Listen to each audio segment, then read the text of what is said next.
So I'm going to do some sort of like role-playing here today. So I'm going to treat you guys as the board members of the World Value Survey Association. It's a non-profit association seated in Stockholm, Sweden. So you're all in Sweden now. All right. Now, before I dive straight into my presentation, would you hazard a guess? What is this? Nice. Good guess. Bingo. It is the tip of an iceberg. Now, imagine yourself at sea one day, and you're navigating through unfamiliar waters, and you come across this, what is really the tip of an iceberg. Now, you really do want to avoid a Titanic crash. But how do you steer your ship around this iceberg? Now, how you steer your ship is going to depend on what you know about this iceberg. In many ways, culture is like this iceberg. There are aspects of it that are observable, but much of it is invisible. Now, for the past 30 years, your association has been trying to go beneath this cultural waterline by finding out what people truly value. Values change the world, and we want to know how the spirit of our time is defined. And that brings me to this presentation. We want to visualize World Value Survey, a rich trove of data set that your association has provided for the world. Today, I'm going to urge for a rethinking on how we're going to use this data set by running through data, our audience, research our design problem, our design purpose, and our design strategies. Now, when we talk about values, we always think of values as a little bit iffy. How do you define values, right? For the longest time, it has evaded statistical definition. How do we even measure values? Where do we even begin? Your association has changed that by providing for us an empirical data on people's values. For the past 30 years, you have been collecting lots of data from across the world with regards to what people really value. And your results have been cited by thousands of publications, from Wall Street Journal to The Economist to JSTOR publications. And this has changed the way we see society, we understand culture, and ultimately ourselves. But distilling the spirit of our time takes more than expertise. It shouldn't be the sole domain or exclusive domain of social scientists and experts. I say that distilling the spirit of our time takes perspectives. Now, the more perspectives we have, the more lenses through which we can see and navigate our complex cultural terrain. And that is why it makes sense to cater to the average information consumer. You know, your man on the street, people who don't necessarily want to parse through huge amounts of data just to understand something, right? We want to cater to the average information consumer who might not know how to figure out data, but nevertheless have something to take away from the World Value Survey data set. So what is the design problem here? Now, we live in an age of big data. The problem is no longer the fact that we don't have enough data or information. The problem is that we have too much of it. And how we make sense of data depends on how we present it and how we visualize it.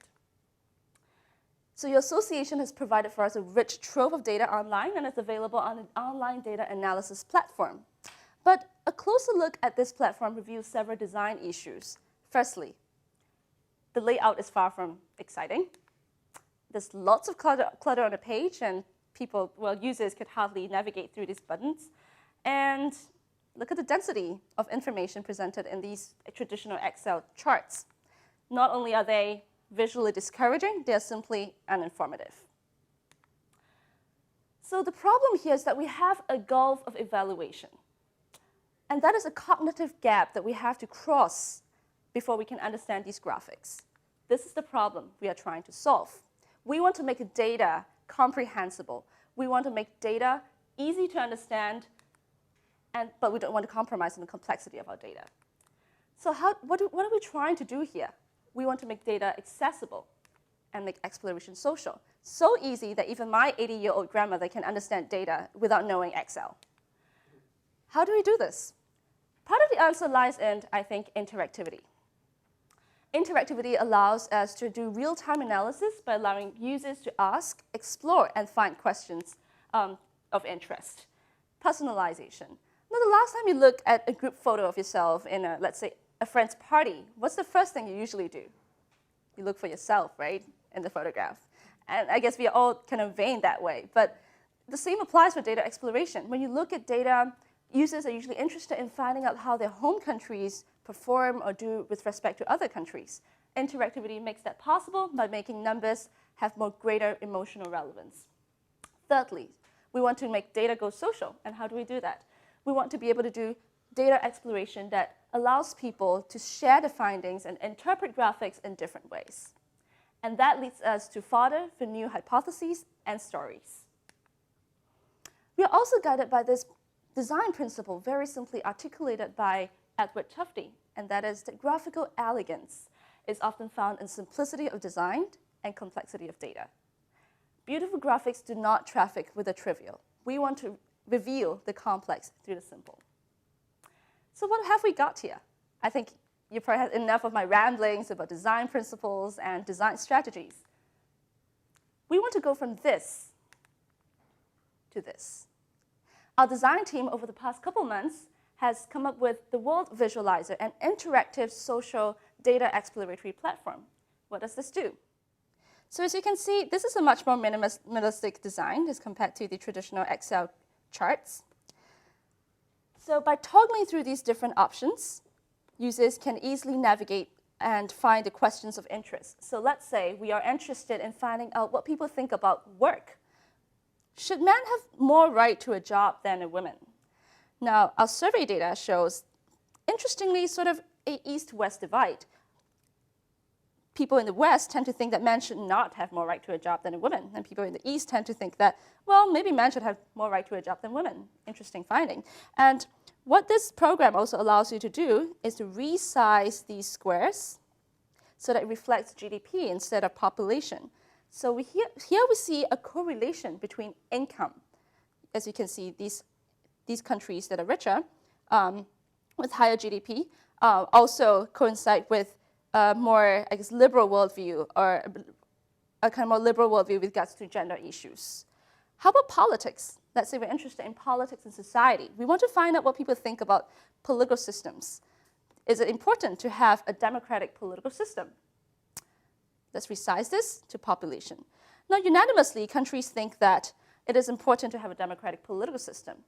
But which country most strongly expressed this preference? And if we look more closely, we see it's Egypt. What's interesting about this data set is that this data set came from a 2008 World Value Survey data set, 3 full years before the Arab Spring. Might we have better anticipated or predicted the Arab Spring if we had looked more closely at the data? It's something for us all to think about. So we think that this world visualizer that our design team has designed caters much more to the average web consumer. It allows people to easily toggle through different options to get to the questions that they're interested in. Allow me to now move on to the second deliverable that we have. It's an infographic hook and that seeks to provoke thought and seek questions. What does this do? So some people have never heard of the World Value Survey. We want to tell them what World Value Survey is about in three succinct points. Also, this infographic seeks to educate people about cultural proximity of different countries by laying all the countries in a cultural map of the world. And finally, we want to invite users to use our World Visualizer so that they could explore World Value Survey data on their own. So using beautiful graphics and bold colors, we hope to capture what World Value Survey is for the general public who has never heard of it. So we've come pretty far down through our presentation. We have gone through data and why it's meaningful for the average web consumer to be concerned with World Value Survey data. We looked at the design problem, the gulf of evaluation that has to be crossed to interpret graphics, and we argued that we want to make data accessible and exploration social. We hope that our final deliverables will go some way to helping people understand something as complex as human values. So before I end off my presentation, I'd just like to share one of the insights that I think one of my favorite political philosophers have spoke of, Mahatma Gandhi, whom I believe needs no more introduction. And he once said that your beliefs become your thoughts become your words become your actions become your habits become your values, and your values become your destiny. Is the world destined for the clash of civilizations that Samuel Huntington once prophesied years ago? Or can we transcend differences in human values and belief systems? All these questions lead us time and again back to this enormous iceberg we are all trying to understand. As social scientists scratch beneath that cultural waterline that we see here, why not invite more people to explore data, to interpret World Value Survey data through multiple perspectives? We believe that this will lead us to a more comprehensive understanding to what it means to be living in today's time, the spirit of our time. After all, the spirit of our time is for all of us to define. Thank you.